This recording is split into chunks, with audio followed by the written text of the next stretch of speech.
Entonces, en el tema de reacciones químicas, una reacción química, muchachos, es un cambio químico. ¿Cómo se evidencia un cambio químico? Vale, ¿verdad? Cuando hay un cambio de color, olor, cuando hay desprendimiento de gas, cuando hay una explosión.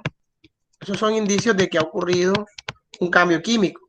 También cuando el vaso se pone caliente, cuando hay liberación de calor, o cuando se pone frío un vaso, o cuando se forma un precipitado. Cuando hablamos de precipitado, es que usted, por ejemplo, pone a reaccionar a con B, pero al unir A con B, usted se da cuenta que se está formando, en el fondo se está formando C. Entonces, pero en el fondo, entonces, a la formación de un precipitado nuevo permite determinar que ha ocurrido una reacción química. La reacción química, recuerden que a diferencia de los cambios físicos, en un cambio químico cambia la naturaleza química de la sustancia, ya deja de ser A más B y se convierte en C. Entonces, un cambio químico, una reacción química se representa a través de una ecuación química. A más B produce C, donde este lado se llaman reactivos y el otro lado se le llaman productos. ¿Oyeron? Eso es lo que tienen que tener en cuenta, que de un lado hay reactivos y del otro lado hay productos. ¿Qué tenemos que hacer en la reacción? Tener en cuenta cuáles son los tipos de reacciones. Tipo de reacciones. Por ejemplo, esta reacción que les voy a mencionar ahora, cuando se une carbono, por ejemplo, con oxígeno gaseoso para producir dióxido de carbono, esta es una reacción de adición. ¿Por qué de adición? Porque de dos compuestos sale un solo compuesto. Se le llamaría reacción de adición. Ahora, si yo tengo el CaCO3 y lo convierto en CaO más dióxido de carbono, entonces, ¿qué estamos observando ahí? Que de un solo compuesto ahora salen dos. Cuando ocurre esta situación, la reacción ya no es de adición, es de descomposición. La descomposición es lo contrario a la adición. En la adición de dos sale uno, pero en la descomposición de uno salen varios. ¿Entendido? Otra reacción que existe es cuando, por ejemplo, si nosotros al hierro lo vamos a hacer reaccionar al hierro, lo vamos a poner a reaccionar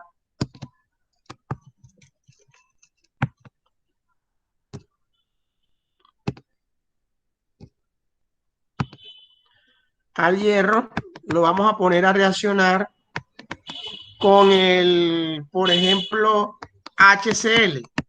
Y nos vamos a dar cuenta que el hierro desplaza al hidrógeno y se va a formar FCl2 más hidrógeno gaseoso. ¿Qué nos damos cuenta allí? Que el hierro desplazó al hidrógeno. Entonces, cuando el hierro desplaza al hidrógeno, decimos que la reacción es de sustitución, porque hay un solo intercambio. Cuando hay un desplazamiento del uno con el otro, un solo desplazamiento, decimos que la reacción es de sustitución. Pero, por ejemplo, si tenemos NaCl más Ki, por ejemplo, cloruro de sodio más yoduro de potasio, y vamos a suponer que se me forma esto, NaI más KCl, miren lo contrario, se cambian los dos. Entonces, cuando hay doble cambio, decimos que la reacción es de doble sustitución. ¿Por qué? Porque hay doble cambio. Doble cambio es doble sustitución. Hay otras reacciones adicionales que, por ejemplo, esta reacción que les voy a mencionar aquí, cuando, por ejemplo, calcio, por ejemplo, el nitrógeno gaseoso con el hidrógeno gaseoso, es una reacción, produce NH3, que es amoníaco. Pero el amoníaco también puede convertirse en hidrógeno gaseoso, en nitrógeno gaseoso. Cuando usted ve doble flecha hacia adelante y hacia atrás, quiere decir que los reactivos se pueden convertir en productos y los productos en reactivos. Esa reacción es reversible. Y cuando, por ejemplo, en el calcio del calcio, el calcio se puede convertir, al agregarle agua, se puede convertir en hidróxido de calcio, que es CaOH2 más hidrógeno gaseoso. Esta reacción que les acabo de mencionar ahora no se puede devolver, es una reacción irreversible. O sea que los reactivos ya no pueden convertirse en productos, pero los productos ya no pueden volver a convertirse en reactivos. Hay otra reacción, por ejemplo, lo que hizo que explotara a Beirut. Ustedes vieron las noticias de la explosión de Beirut allá, que era nitrato de amonio. El nitrato de amonio se escribe así: amonio es NH3 unido al ion nitrato que es NO3. Este es el nitrato de amonio. Cuando usted le mete candela, explota. Él se convierte en dióxido de nitrógeno, también se convierte en hidrógeno gaseoso y se convierte en agua, pero también libera gran cantidad de calor. Cuando una reacción libera gran cantidad de calor, decimos que la reacción es exotérmica, porque libera calor en forma de explosión. A ese tipo de reacciones tenle miedo, porque son reacciones altamente explosivas. Y hay unas reacciones que en vez de liberar calor, lo que hacen es absorben calor y la sustancia se pone más fría. Por ejemplo, cuando el calcio lo ponemos a reaccionar con el agua, también forma hidróxido de calcio como lo teníamos allá arriba, más hidrógeno gaseoso. Pero nos damos cuenta que el vaso se pone frío. Si el vaso se pone frío, entonces la reacción es endotérmica, porque en vez de liberar calor, lo que hizo fue absorber calor la reacción. ¿Ya?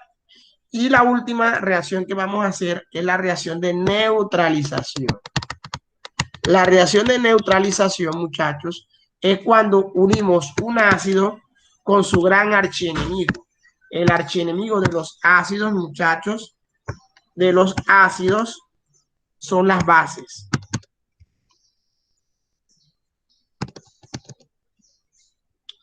El archienemigo de los ácidos son las bases. De los ácidos son las bases. Por ejemplo, el ácido clorhídrico. Si está el ácido clorhídrico, lo pone a reaccionar con el hidróxido de sodio, que es una base, un ácido y una base. Van a formar dos archienemigos peligrosos, van a formar a alguien que es inofensivo, sal de cocina, que es el cloruro de sodio, más agua. Entonces, cuando usted ve que un ácido que tiene hidrógeno adelante con una base que tiene OH al final, forma una sal más agua, decimos que la reacción es de neutralización. ¿Entendido? Y la última reacción es la de combustión, que se me había olvidado.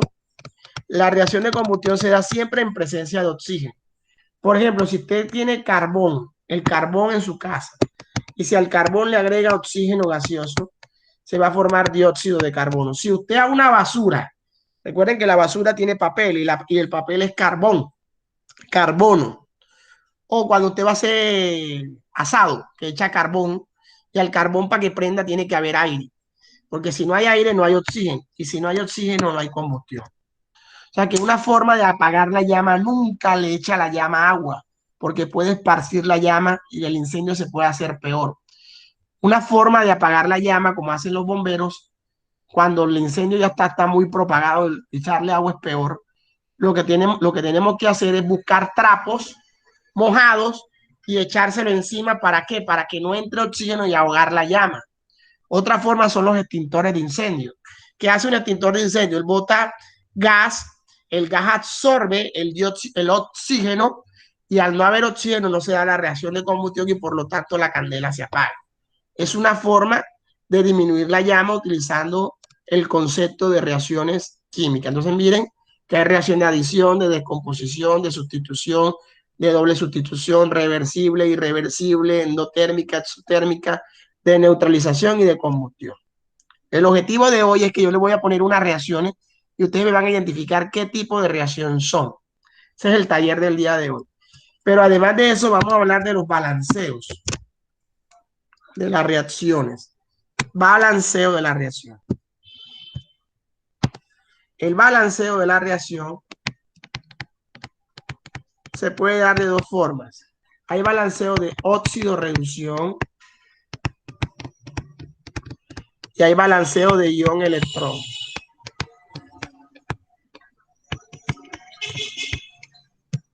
Y hay balanceo de tanteo. Nosotros hoy vamos a aprender el balanceo de tanteo. Es lo que vamos a aprender el día de hoy. ¿Cómo aprender a balancear por tanteo? Balancear por tanteo es lo más fácil del mundo.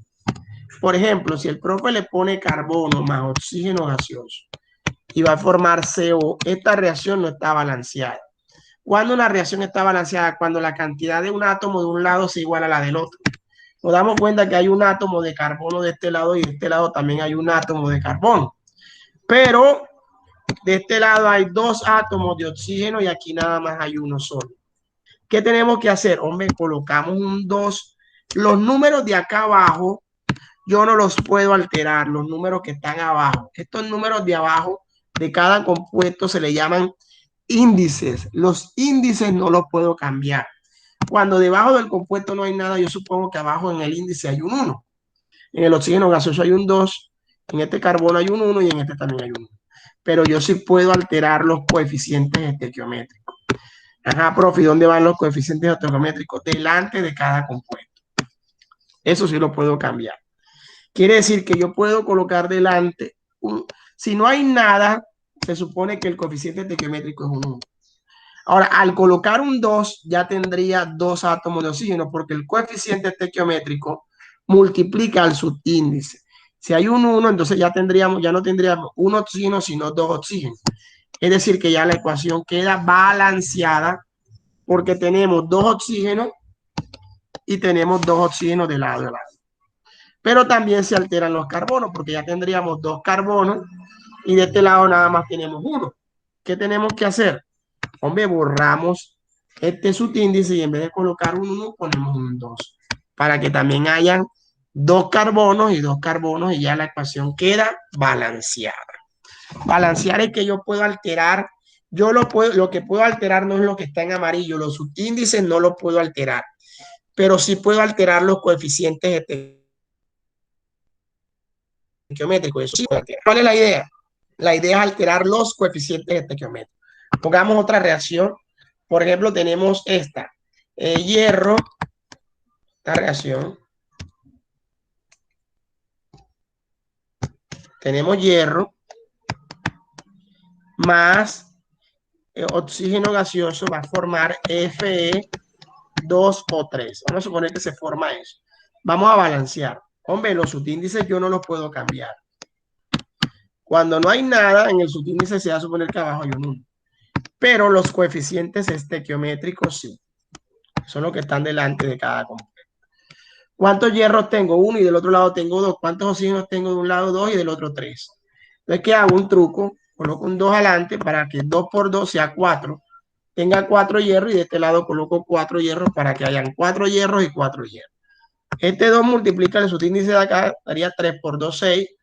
Y con un 3 acá, 3 por 2, 6, ya la ecuación quedaría balanceada porque puedo alterar los coeficientes estequiométricos. Otra reacción podría ser esta. Yodo gaseoso más hidrógeno gaseoso que forman ácido yodhídrico. Hombre, tengo dos yodos. Mira que los subíndices no los puedo cambiar. Aquí se supone que hay un 1 y un 1. Pero puedo cambiar los coeficientes estequiométricos. Aquí no cambio, dejo el 1, pero aquí pongo un 2 para que hayan dos yodos y dos hidrógenos de lado y lado. Y ya la ecuación queda balanceada. Otro ejemplo de otra reacción balanceada.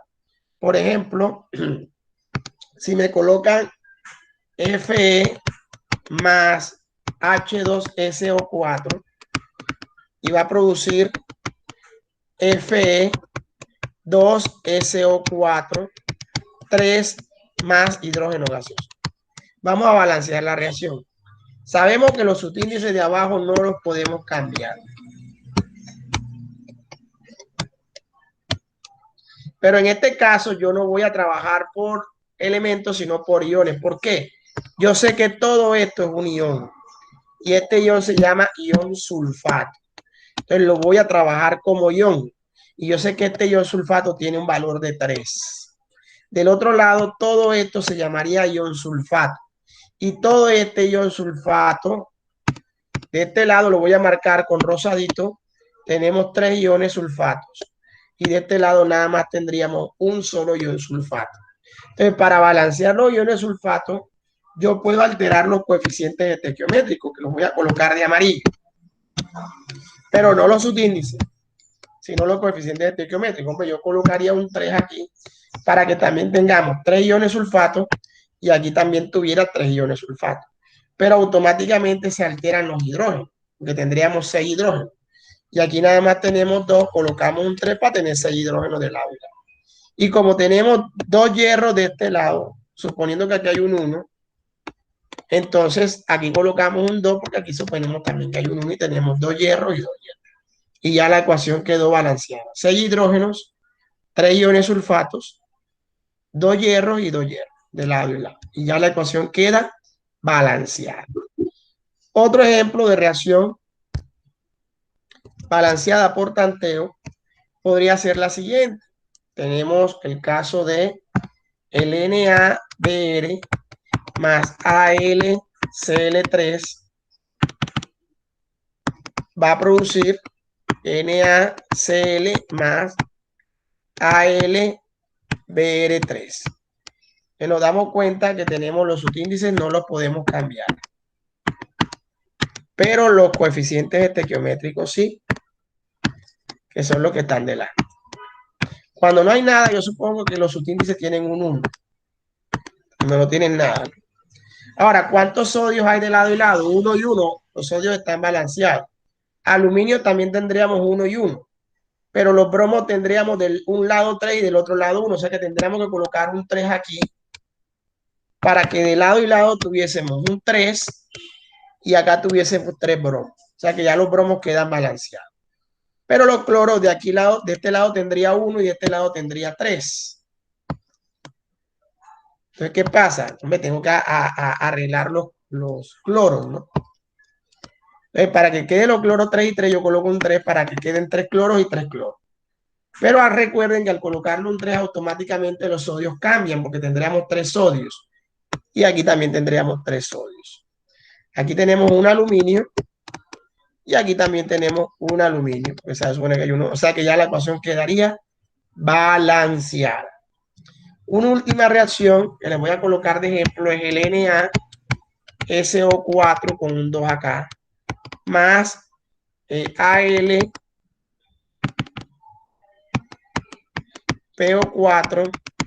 produce Al2SO4 con un 3 afuera más Na3PO4. Balanceemos, pero vamos a balancear esta vez por iones. ¿Cuántos iones sulfatos hay de este lado? 3. ¿Cuántos iones sulfatos hay de este lado? Uno solo, porque se ha de suponer que afuera hay uno. Si tenemos un solo ion sulfato y acá tenemos 3, vamos a colocar un 3 para tener 3 iones sulfato de un lado y 3 iones sulfato de otro lado. Vamos con, pero miren que el sodio se altera, porque tendríamos ¿cuántos átomos de sodio? 6. Y del otro lado nada más tenemos 3. Colocamos un 2 delante para tener 6 sodios y 6 sodios. Automáticamente también se alteran los iones fosfatos. Fuera del ion fosfato, todo esto se llama ion fosfato.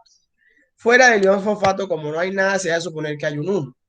Pero este 1 multiplica el 2, ya tendríamos 2 iones fosfatos. Y de este lado nada más tendríamos un solo ion fosfato, porque se va a suponer que afuera hay un 1. Para que tengamos 2 y 2, colocamos un 2 delante y ya tendríamos 2 fosfatos y 2 fosfatos. Pero automáticamente también se alteran los aluminios, porque tendríamos 2 aluminios. Y de este lado hay 2 aluminios, ya la ecuación quedaría balanceada. Y ese sería el último ejercicio de balanceo por tanteo que yo les explicaría para cada uno de los casos. Repito, ustedes no pueden cambiar los coeficientes, perdón, los subíndices, pero sí pueden cambiar los coeficientes estequiométricos para balancear que la cantidad de átomos de un lado sea igual a la cantidad de átomos del otro lado para que las ecuaciones queden balanceadas. Y ahí terminamos la grabación.